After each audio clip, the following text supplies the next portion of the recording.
Boa tarde, pessoal. Hoje, dia 23 de março de 2020, eu estou fazendo esse vídeo um pouco diferente do que eu tenho postado, mas eu acho de extrema relevância, que é falar sobre o Covid-19.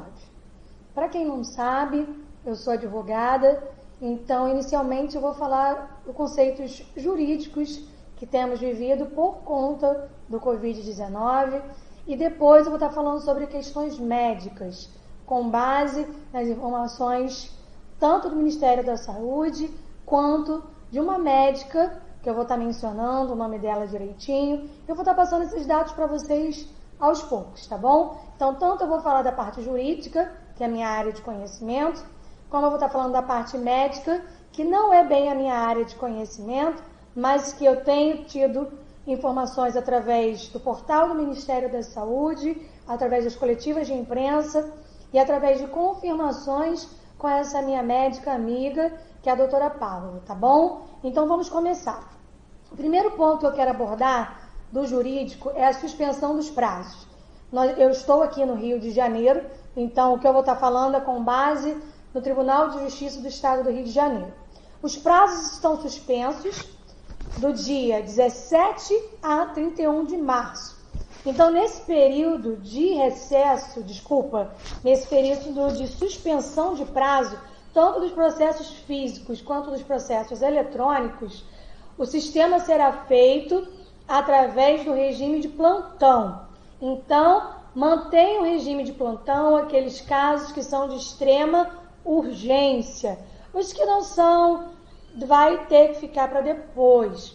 Então, observem isso. Onde que pode ser visto o regime de plantão? Ou você entra em contato com o telefone do Tribunal de Justiça da Capital, que é o 3133-2000, ou você entra no site do Tribunal de Justiça, onde vai estar a listagem dos municípios que estarão sendo feito o plantão naquele dia, tá ok?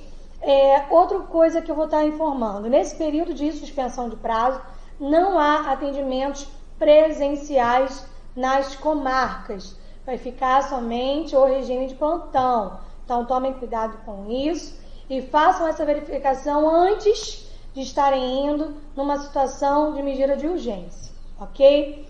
Transpassado isso, vamos falar sobre a situação que o governo municipal, estadual e federal tem mencionado sobre os serviços essenciais.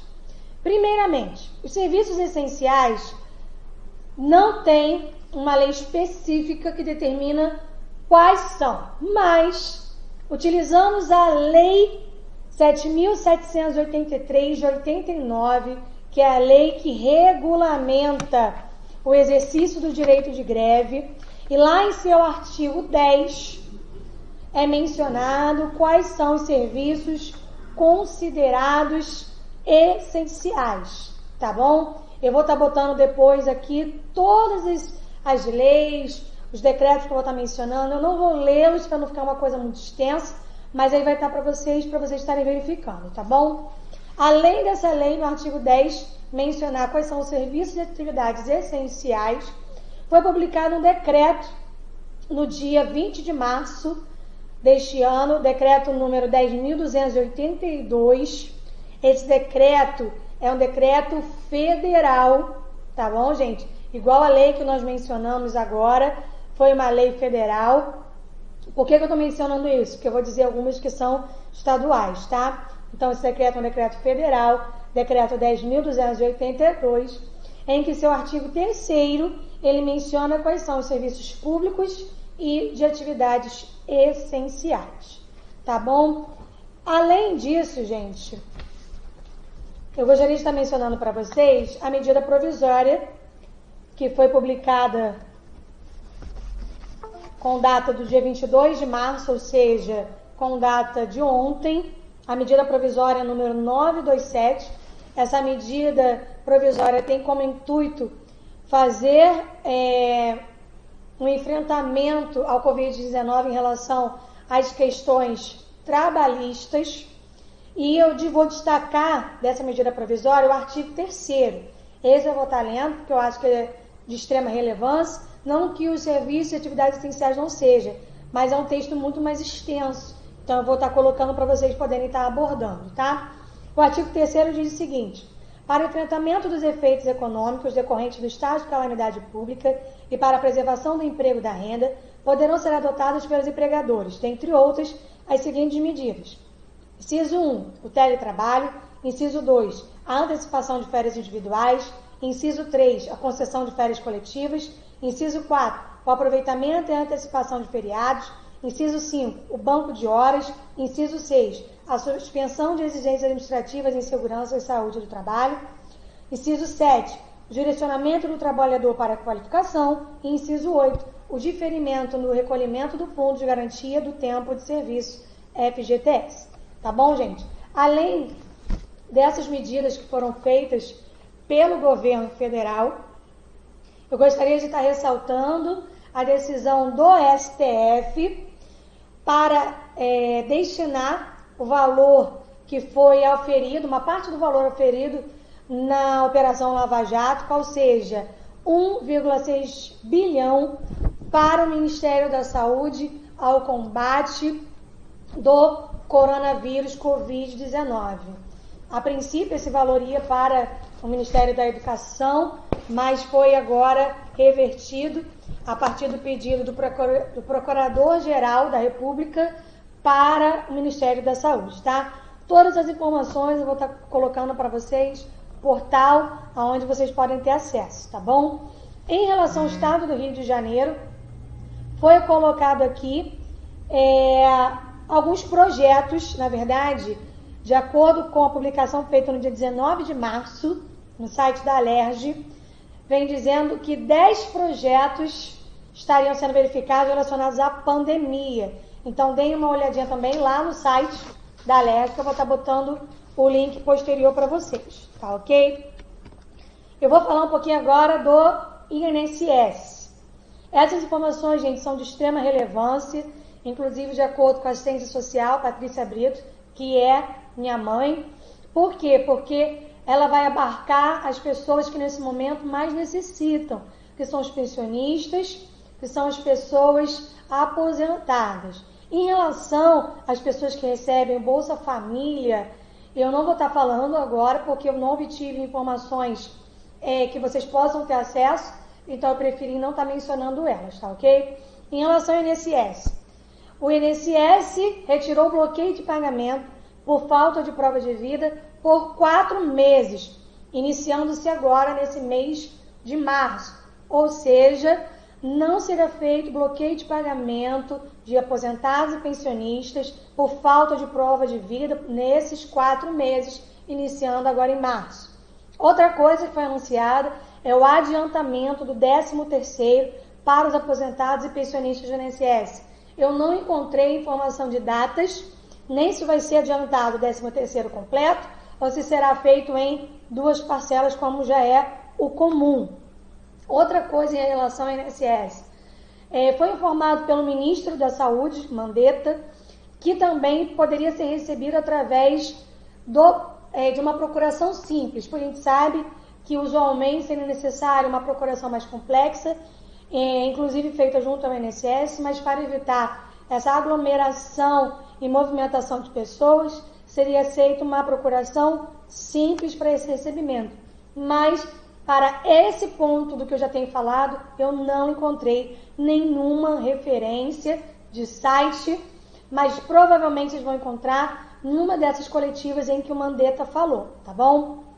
Qualquer problema que você estiver tendo de enfrentamento relativo a jurídico, você pode estar consultando a Defensoria Pública do Estado do Rio de Janeiro através do contato da central, que é 129. Pessoas do Rio de Janeiro, que eu estou falando, porque se você for de outro estado, eu indico que você está verificando qual é a central de atendimento para você tirar determinadas dúvidas. Por exemplo, situações de urgência que precisam estar verificando uma medida jurídica para estar sendo feita, vocês podem estar entrando em contato com o 129, tá bom? Outra coisa que eu quero abordar, que eu vou abordar tanto na parte jurídica quanto na parte de saúde, são as fake news.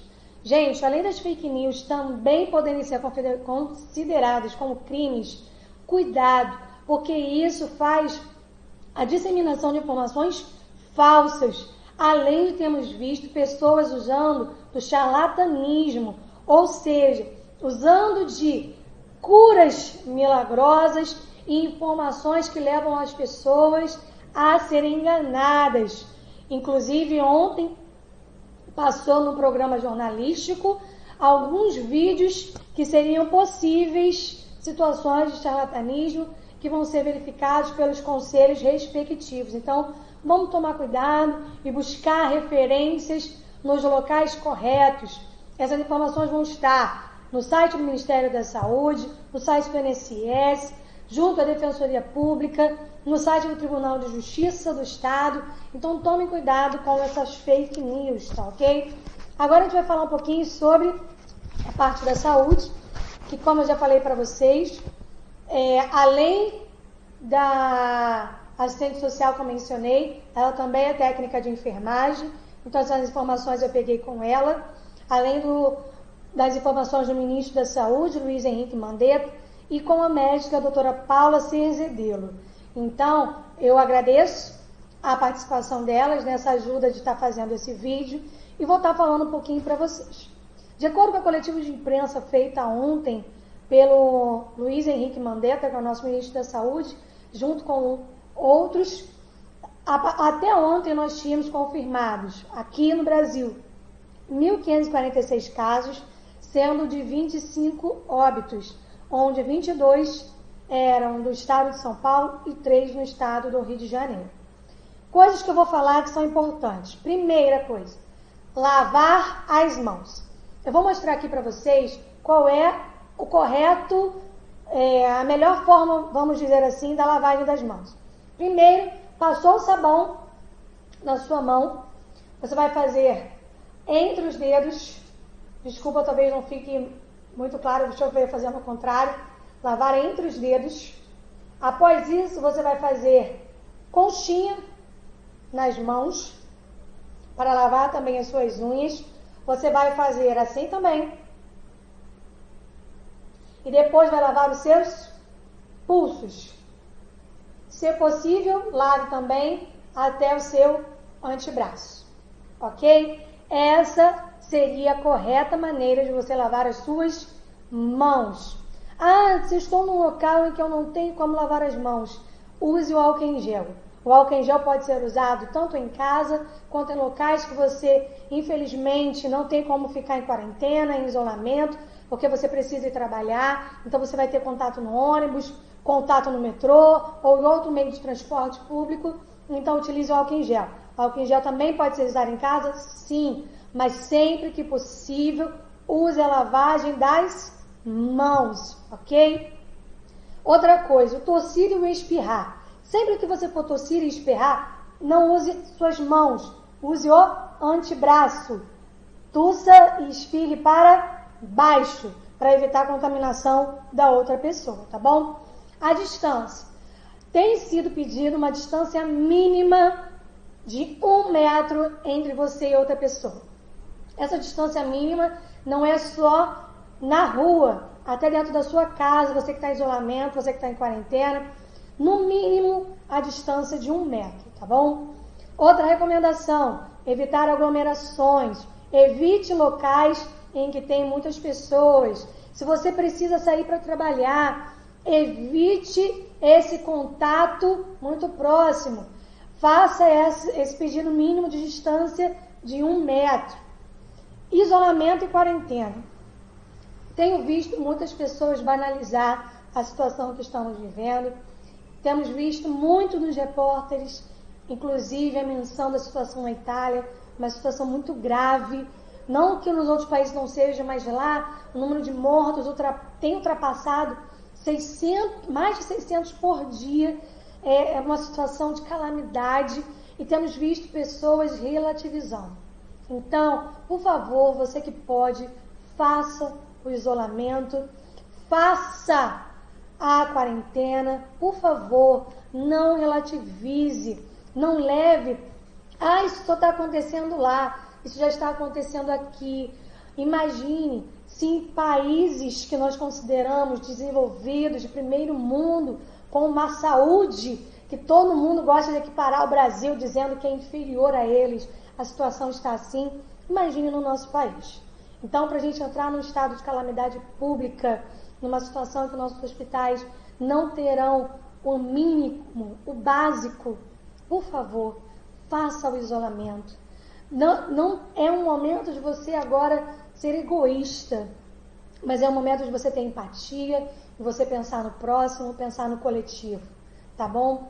Eu vou falar um pouquinho dos grupos de risco. As pessoas têm pensado que como grupo de risco é X, Y, eu não preciso me cuidar. O cuidado tem que ser de todos. Por quê? Porque por você talvez ter um sistema imunológico mais forte, você pode adquirir a doença, mas essa doença não te levará a óbito. Mas você pode transmitir para outros e levar a esses a óbito. Então, é um momento de cuidado coletivo. Quais são as pessoas que estão nesse grupo de risco?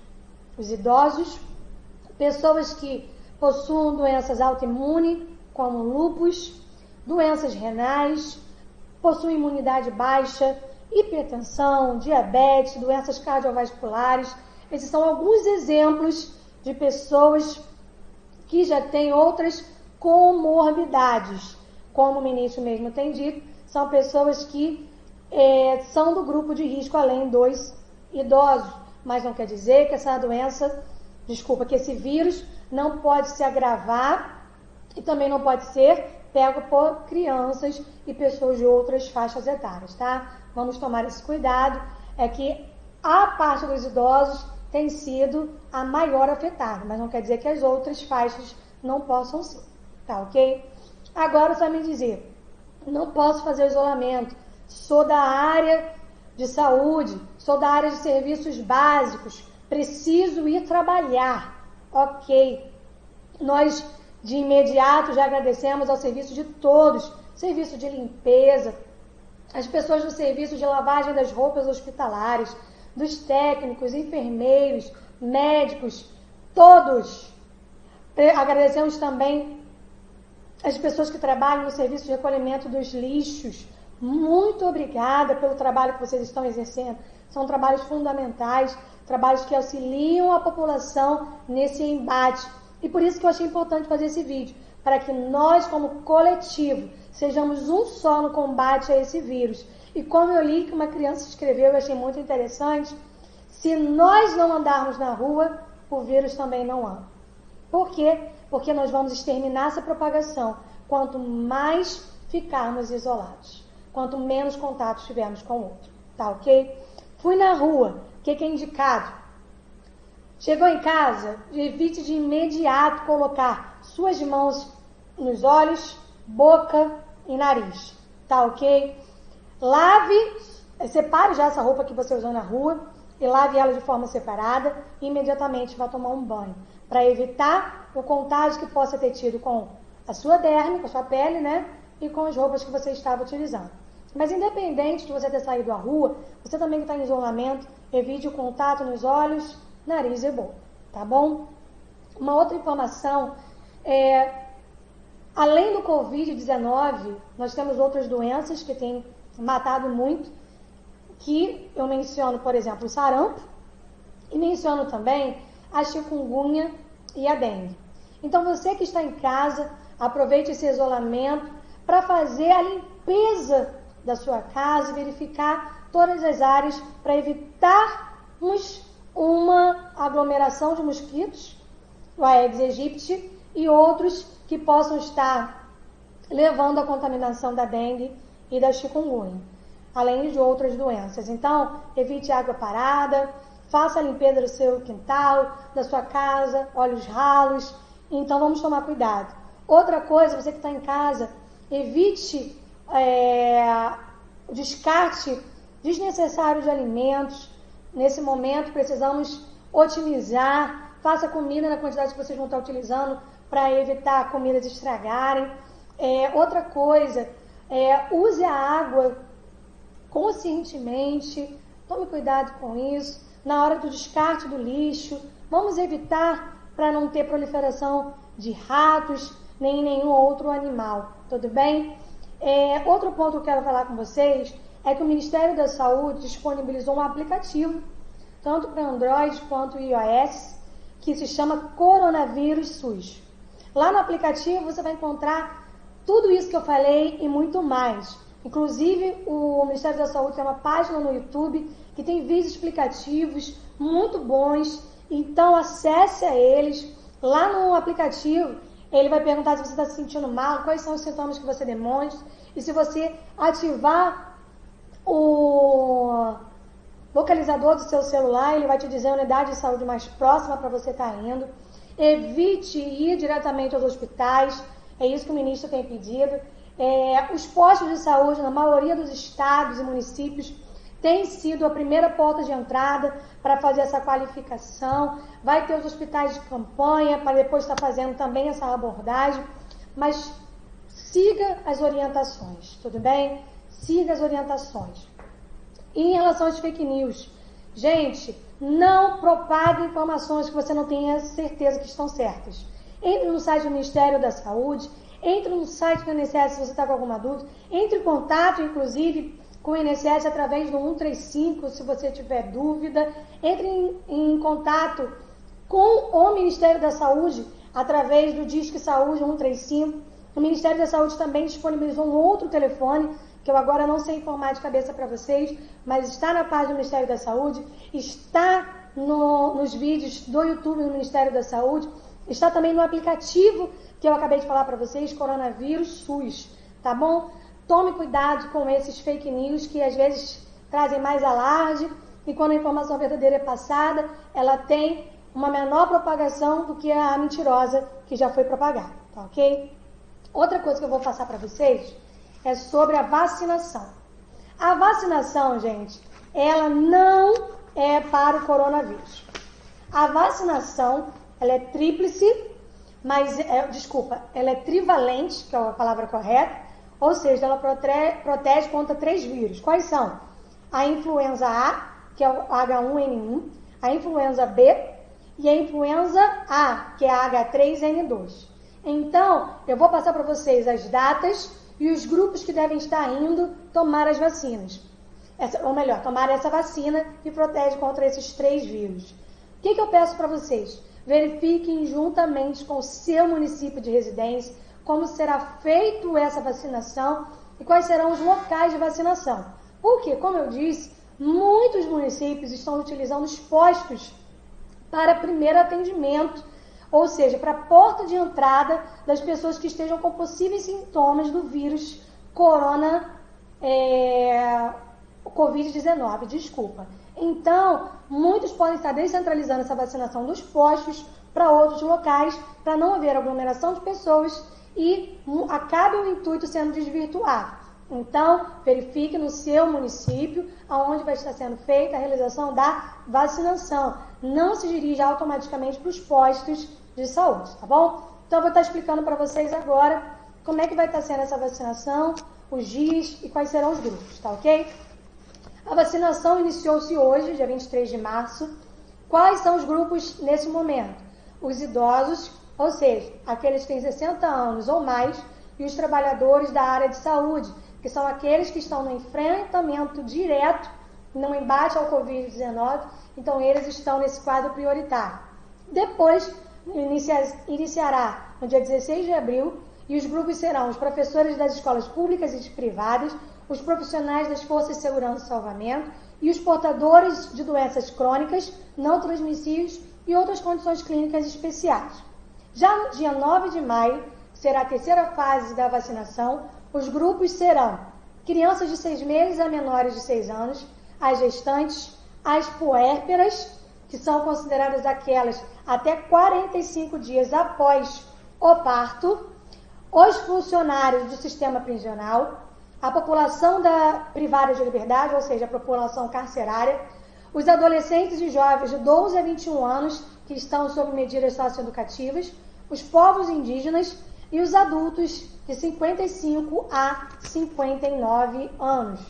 Essa informação, gente, esse quadro, eu vou estar colocando também aqui no final do vídeo, além dos sites, do nome do aplicativo, de onde todas as informações que eu estou passando para vocês foi tirada. Desculpa o vídeo ter sido um pouco longo, mas espero que ele tenha sido esclarecedor. Eu gostaria de agora estar agradecendo ao ministro Luiz Henrique Mandetta pelas informações prestadas através das coletivas, o site do Ministério da Saúde, a página no YouTube também do Ministério da Saúde, que tem informações muito importantes através de vídeos esclarecedores, o aplicativo Coronavírus SUS, que é algo também muito importante, que traz muitas informações para as pessoas. Peço também muito obrigada à técnica e assistente social Patrícia Brito pelas informações que me trouxe, que agregaram para esse vídeo, e também de uma forma muito especial a doutora Paula Cerzedelo, que trouxe informações esclarecedoras e que vieram aglutinar e somar para que as informações fossem as mais claras possíveis e ajudem o nosso povo, a nossa população nesse momento tão difícil, para que sejamos um só, pensemos na coletividade, somos uma só nação e oremos pela nossa nação, independente da sua religião, oremos pelas nações, pelo mundo como um todo, para que sejamos livres desse vírus e que consigamos passar por isso sem mais perdas e que o Senhor seja conosco. Fiquem com Deus e uma boa tarde a todos.